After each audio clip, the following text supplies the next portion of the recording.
let's address some rumors, Frank, in a new edition of Smoke or Fire. I throw you a rumor. You tell me if there is smoke, fire, or if it is a false alarm. And let's start with draft talk to begin. The Calgary Flames and trading up. Smoke, fire, or false alarm?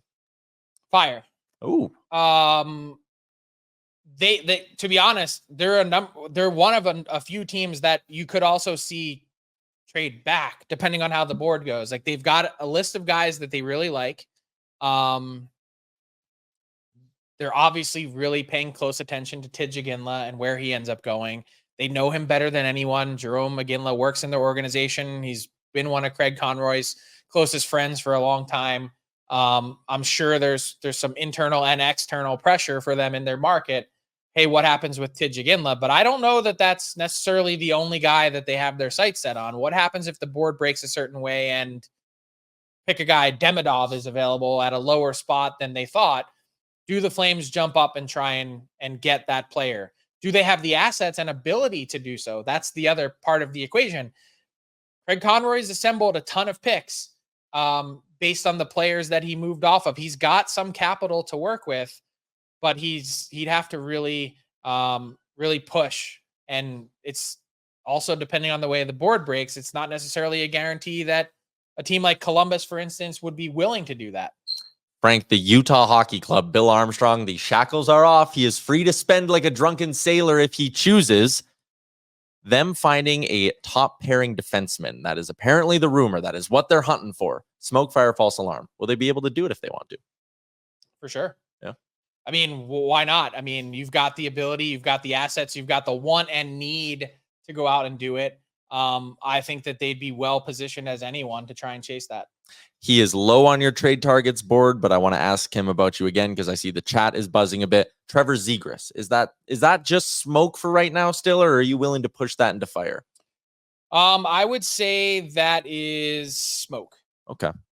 Look, the smoke has been around since November. I was the guy that reported then that they had engaged in conversations about Trevor Zegras with other teams, and he's obviously such a talented player.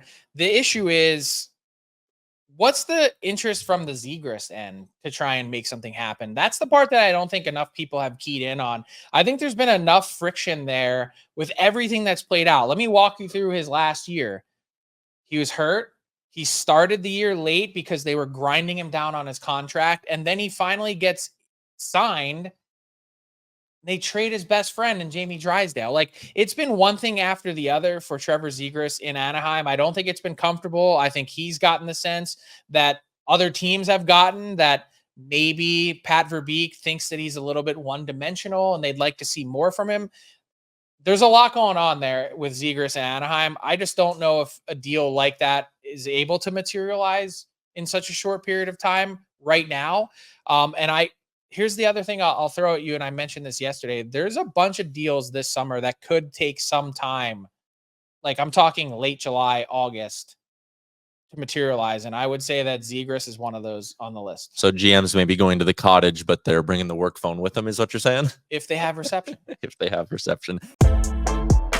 What's up, hockey fans? If you enjoyed that video, then you need to be hitting the subscribe button right here at Daily Faceoff. Exclusive interviews and analysis from our hockey insider Frank Saravalli, fantasy updates from Brock Sagan, and a daily live show at noon Eastern, Monday through Friday. You don't want to miss any of the fantastic content, so hit that subscribe button.